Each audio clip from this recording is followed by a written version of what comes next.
आज मी तुम्हाला दाखवणार आहे सोप्या पद्धतीने नाचणीची इडली कशी बनवायची। बऱ्याच वेळा आपण काय करतो की इडली बॅटर हे विकतच आणतो आणि मग नाचणीची इडली कशी बनवायची हा प्रश्न पडतो। सो एक सोपी ट्रिक आहे माझ्याकडे।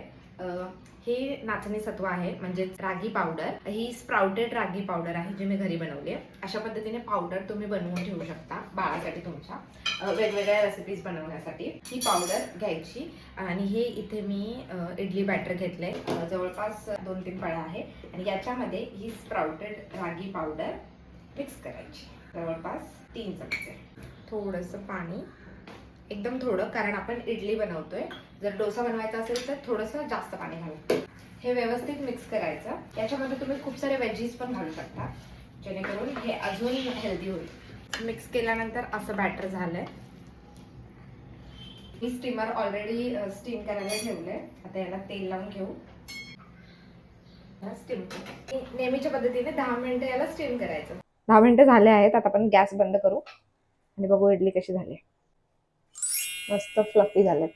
सी, बघा किती छान आलेत। आ आ